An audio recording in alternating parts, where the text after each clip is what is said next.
వాస్తవాన్ని అంగీకరించాలి మనం. ఇప్పుడు సూపర్ 6 హామీలు గతంలో అమలు చేయాలి, ఇప్పుడు 4 అమలు చేస్తున్నారు. దానిలో నిజంగా వైఫల్యం చెందిందేంటి? ఇదిగో ఇక్కడ పలానా వాళ్ళకి పెన్షన్లు 4,000 అందట్లేదు, పలానా వాళ్ళకి తల్లికి వందనం అందట్లేదు, పలానా వాళ్ళకి రైతు భరోసా అందట్లేదు, పలానా వాళ్ళకి ఫీజు రియంబర్స్మెంట్ అందట్లేదు. వాళ్ళందరినీ కూడా చైతన్యం చేయొచ్చు, ప్రజల్ని కూడా వాళ్ళు తీసుకొచ్చి నిలదీయచ్చు ప్రభుత్వం. మల్లీశ్వరి గారు దీనికి ఆన్సర్ చేస్తారా మీరు?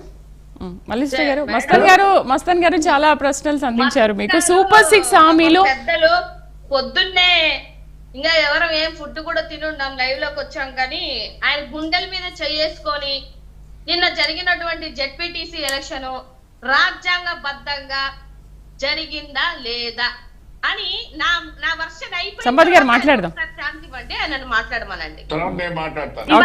మనం ఏదో మాట్లాడేసి అక్కడ ఏదో అసలు ఓట్లే ఏది ఇవ్వలేదు కదా. ఇంకా చెప్పాలంటే టీడీపీ వాళ్ళకి ధన్యవాదం చెప్పాలా. 683 ఓట్లు మాకు వేశారు. అక్కడ ఉన్నటువంటి జమ్మల మడుగులో పక్కన ఉన్నటువంటి పులివెందులో జరిగినటువంటి ఎలక్షన్ లో ఒక్క ఓటర్కైనా ఇంకుందా? ఇంకున్న వాళ్ళని చూపించమనండి. ప్రజలు ఓటు వేయకపోతే ఎవరేశారు? మల్లీశ్వరి గారు, ఓకే మల్లీశ్వరి గారు మీరు అంటున్నారు అక్కడ మొత్తం పోలీసులే నడిపించారు అంటున్నారు. సరే ప్రజలు ఓట్లు వేయలేదు, మరి అందరూ ఆ పోలీసులే వేస్తేనే గెలిచారా? పోనీ పోలీసులు అక్కడ ఉన్నటువంటి టీడీపీ నాయకులు వాళ్ళు వేసుకున్నారు. పక్కన ఊర్లలో నుంచి రావాల్సినటువంటి అవసరం ఏముంది? వేశారు, పక్క ఊరోళ్ళందరూ వేశారు ఓట్లు. పక్క ఊర్లో వాళ్ళందరూ వచ్చి ఓట్లు వేయాల్సిన అవసరం ఏముంది? అసలు ఒకటి మేడం, టీడీపీ అభ్యర్థి తిరిగారు కదా, అన్ని చోట్లకి బూతులు తిరిగారు కదా, మరి వైఎస్ఆర్సీపీ అభ్యర్థి కూడా తిరుగుండాలి కదా, ఎందుకు తిరగలేదు? అవినాష్ రెడ్డి గారిని ఎందుకు అరెస్ట్ చేశారు తెల్లవారుజామున 5:30కే? సతీష్ రెడ్డి గారిని ఎందుకు హౌస్ అరెస్ట్ చేశారు? పక్కన ఎక్కడో ఉన్నటువంటి మంత్రి ఇక్కడికి వచ్చిన బూతుల దగ్గర ఎందుకు? ఆ ఫోటోలన్నీ చూశారు కదండి. ఆ కలెక్టర్ గారే పెట్టినటువంటి ఫోటోలో 1, 2 మెన్షన్ చేసిన తర్వాత వీళ్ళు పక్క ఊరికి సంబంధించిన వాళ్ళు అని చెప్పేసి మెన్షన్ చేసిన తర్వాత ఆ ఫోటోలు డిలీట్ చేశారు. మీరు వెతుక్కున్నారు కదా, మీరు వెతుక్కున్నారు. ఆ రోజు జగన్మోహన్ రెడ్డి ప్రెస్ మీట్ పెట్టినప్పుడు మీరు కొన్ని ఫోటోలు వెతుక్కున్నారు, రౌండ్ అప్ చేశారు. వీళ్ళు ఈ కార్యకర్తలు అని చెప్పారు. మీరు చూపించిన కార్యకర్తలు ఎంతమంది ఉన్నారు? ఒక 5-6 కార్యకర్తలు మాత్రమే ఉన్నారు. అంటే వాళ్ళు మాత్రమే టీడీపీ కార్యకర్తలు, మిగతా వాళ్ళందరూ ప్రజలే కదా. మేడం తప్పులో చిన్న తప్పు పెద్ద తప్పు ఏముండదు. మీరే మాట్లాడుతున్నారు, మీరేమన్నారు? ఐదుగురు టీడీపీ కార్యకర్తల్ని గుర్తించామని అంటున్నారు. మళ్ళీ పోలీసులే అందరూ ఓట్లు వేసి గెలిపించారు అక్కడ టీడీపీని అంటున్నారు. మొత్తం ఎంతమంది ఓటర్లు ఉన్నారు? 10,000 చిల్లర ఎంతమంది ఉన్నారు? 6,000కు పైన మెజార్టీ వచ్చింది. మీరన్నట్టుగానే 10,000 చిల్లర ఓటింగ్ ఉంది కదా, అందరూ వదిలేయండి. కొన్ని 5 మంది అన్నా వచ్చి రిగ్గింగ్ చేశారంటారా? మేము గుర్తించినటువంటి 5 మంది అయినా రిగ్గింగ్ జరిగిందంటారా? జరగలేదంటారా? కదా నేను చెప్తానమ్మా. సంపత్ గారు చెప్పండి. మల్లేశ్వరి గారు ఏదైతే మాట్లాడారో ఒక నిమిషం, మల్లేశ్వరి గారు మీకు ఆన్సర్ చేస్తారు వెంటనే. మల్లేశ్వరి గారు మంచి స్పీకర్ అమ్మా, దాంట్లో డౌట్ లేదు. మాకు గతంలో మంచి పదవి ఇచ్చి ఉండాల్సింది, ఇవ్వలేకపోయింది ప్రభుత్వం. మల్లేశ్వరి గారు ప్లీజ్ వెయిట్ విందాం. సంపత్ గారు, మల్లేశ్వరి గారు బాగా మాట్లాడతారమ్మా, వాళ్ళు అధికార ప్రతినిధిగా నిజంగా బాగా మాట్లాడతారు. ఆ గత ప్రభుత్వం కూడా మంచి పదవి ఇచ్చి ఉంటే బాగుండేది అని చెప్పి నేనైతే ఇప్పుడైతే అనుకుంటున్నాను. ఇంకొక విషయం ఏంటంటే ఇక్కడ 30 ఏళ్ళు అసలు ఎలక్షన్లే జరగలేదు, స్థానికంగా ఓటేయలేదని ప్రజలు ఏ విధంగా చెప్పారో అది కూడా మనం తీసుకోవాలి. రెండవది ఏంటంటే కుటుంబ పాలనకి, వైఎస్ కుటుంబ దాష్టికాలకో దౌర్జన్యాలకో మొత్తం మీద అయితే ఆ ఎన్నిక జరిగింది. రెండోది ఏంటంటే అక్కడ ఎన్నికని సజావుగా సాయేందుకు మాత్రం ప్రభుత్వం నిర్ణయం తీసుకుంది. నిజంగా జగన్మోహన్ రెడ్డి గారు ఏదైతే కోరుకుంటున్నారో కేంద్ర బలగాలతో ఎన్నికలు జరపాలా అని చెప్పి ఆయన కోరుకోవడం జరిగింది, కోర్టుకు పోవడం జరిగింది. నిజంగా కోర్టు గాని ఆదేశం ఇచ్చి జగన్మోహన్ రెడ్డి గారు వాదనని సరిగ్గా కానీ తీసుకున్నట్లయితే 30 ఓట్లు రా వీళ్ళకి 30 ఓట్లు రావు. ఎందుకు చెప్తున్నానంటే అమ్మా, వీళ్ళు కుప్పంలో వచ్చినప్పుడు 90% వచ్చినప్పుడు మాత్రం నీతి నిజాయితీకి వచ్చిందంట. తమిళోళ్ళు వచ్చో లేకపోతే ఎవరిని పోనీయకుండా చంద్రబాబు నాయుడు సైతం అడ్డుకొని లోకల్ ఎమ్మెల్యేని ఇంత చేస్తే మాత్రం 90% వస్తే నీతి నిజాయితీగా వీళ్ళకి వచ్చినాయి, ఇంకెక్కడా రావు. రెండోది ఇక్కడ జరిగిన ఎన్నిక రాష్ట్ర ప్రజలందరికీ తెలుసు, మీడియా మొత్తం అక్కడే ఉంది, మీడియా మొత్తం చూసింది అక్కడ ఏం జరుగుతుందని. ఒక్క నిమిషం మల్లేశ్వరి గారు, ఒక్క నిమిషం అమ్మా. ఇక్కడ ఏంటంటే అమ్మా, డ్యూటీ ఆఫ్ డెమోక్రసీ అని ఒకటి ఉంటుందమ్మా. ఇదే ప్రజలు ఎన్నుకుంటారు, ఇదే ప్రజలు తిరస్కరిస్తారమ్మా. గతంలో 2004 నుంచి 2014 దాకా కాంగ్రెస్ ప్రభుత్వం ఉండింది మన రాష్ట్రంలో, ఉమ్మడి రాష్ట్రంలో.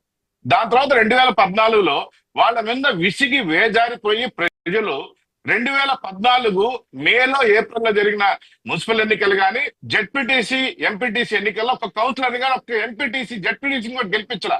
దాని తర్వాత ఎంపీలో ఒక్కటంటే ఒక సీట్ రాలేకపోయింది అదే కాంగ్రెస్ పార్టీకి. మరి ప్రజలు ఎందుకు తిరస్కరించారు, ఎందుకు ఆనాడు 10 సంవత్సరాలు మిమ్మల్ని అర్థంలో కూర్చోబెట్టారు అనేది ప్రజలు విజ్ఞులమ్మా, అన్ని తెలుసు. కాబట్టి ప్రజా జీవితంలో మనం ఉన్న ప్రజలు ఇచ్చిన మ్యాండేట్ తీసుకునే పరిస్థితుల్లో మనం ఉండాలి. రెండోది ఏంటంటే అక్కడ లోకల్ గా ఉన్నటువంటి పులివెందుల్లో ఎవరికి న్యాయం చేశాడు?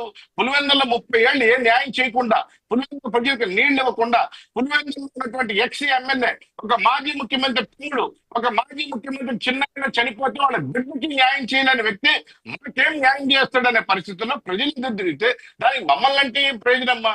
మీరు బాగా చేస్తుంటే, మీరు బాగా ఎలక్షన్ జరిపిస్తుంటే 30 ఏళ్లుగా మీకు ఈ రోజు ఆ మ్యాండేట్ రాదు కదా. కాబట్టి మేము కూడా నిజంగా అనుకున్నాం, తెలుగుదేశం పార్టీ వాళ్ళు మేము అనుకున్నాం, ఈ రోజు నిజంగా కేంద్ర బలగాలతో అనుకుంటున్నా, కేంద్ర బలగాలతో మీరు కోరుకోండి, మీ జగన్మోహన్ రెడ్డి గారిని, ఆయన పులి కదా, ఆయన్ని రిజైన్ చేసేయమనండి, ఎన్నికలు పెట్టమనండి, అవినాష్ రెడ్డిని ఎన్నికలు పెట్టమనండి, వచ్చే మ్యాండేట్ చూస్తే పిచ్చికి కొట్టుకుంటారు. రెండోది ఇంకొక విషయం, ఆడ అరెస్ట్ చేశారు. ఒక్క నిమిషం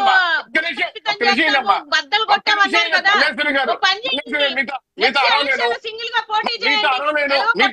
ఒక్క నిమిషం వినండి. మీరు మళ్ళీ మాట్లాడండి తల్లి, నేను ఒక్క నిమిషం, నేను మాట్లాడిన తర్వాత మీరు మాట్లాడండి, నేను మాట్లాడిన తర్వాత మీరు మాట్లాడండి, మీరు మాట్లాడిన సరే నేను మాట్లాడినా, నేను మాట్లాడిన తర్వాత మీరు మాట్లాడండి. సంపత్ గారు మీరు చెప్పాలనుకుని చెప్పండి, మీరు మాట్లాడండి, మీరు చెప్పండి. మల్లీశ్వరి గారు 1 మినిట్ చెప్పండి సంపత్ గారు. 1200 మందిని అరెస్ట్ చేశారు, 1200 మందిని ఒక్క నిమిషం ఆగమ్మా, నీకు నోరు ఉంది, ఒక్క నిమిషం ఆగు, అరే ఒక్క నిమిషం ఆగమ్మా, ఒక్క నిమిషం ఆగు, ఒక్క నిమిషం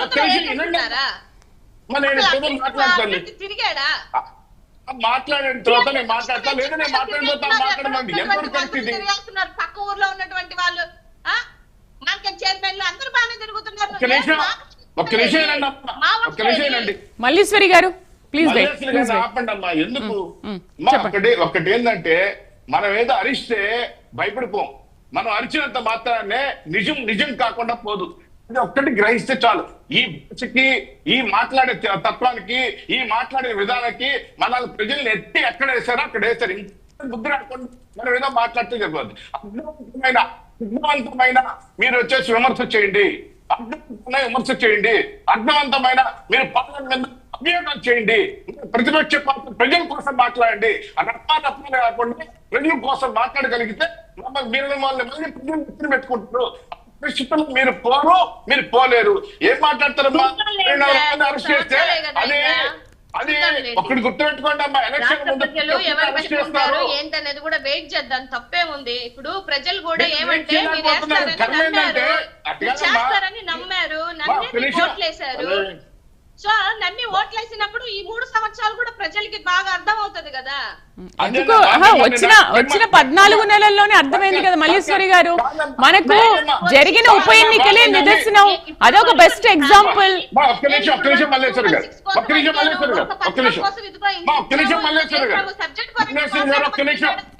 మీరు చెప్పండి సంపత్ గారు, మీరు చెప్పండి. ఇక్కడ ఒక్క నిమిషం ఆపండి అమ్మా, ఒక్క నిమిషం సంపత్ గారు మీరు మాట్లాడండి.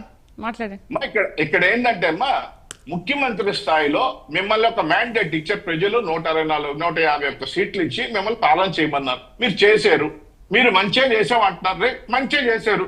కానీ ప్రజలు మిమ్మల్ని కాదని ఇంకా మంచి చేస్తారని మాకు ఇచ్చారు అనుకుందాం. మీరు ఎందుకు తీసుకోలేకపోతున్నారు?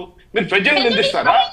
ఒక్క నిమిషం వినండి, నేను మాట్లాడేటప్పుడు ఒక్క నిమిషం మళ్ళీ మాట్లాడదాం. వెంకటేశ్వర గారు ఐదు సంవత్సరాలు మిమ్మల్ని పక్కన పెడితే మిమ్మల్ని 5 సంవత్సరాలు పక్కన పెట్టారు. మీరు ఎందుకు తీసుకోలేకపోతున్నారు? మళ్ళీ కావాలంటారు. మీరు ప్రతిపక్ష పాత్ర పోషించండి. రైట్ సంపత్ గారు, మల్లీశ్వరి గారు, మళ్ళీ మాట్లాడదాం. వెంకటేశ్వర గారు, ఓకే, ఫ్రీ బస్ అయితే స్టార్ట్ చేశారు, మహిళలకు ఒక మంచి బహుమతి ఇచ్చారు. కానీ ప్రభుత్వం పైన 1942 కోట్ల భారం సంవత్సరానికి ఇదంతా పడుతుంది. మరి ఈ భారాన్ని ఎలా భరిస్తారు? మరోవైపు ఈ ఫ్రీ బస్ స్టార్ట్ చేయడం వల్ల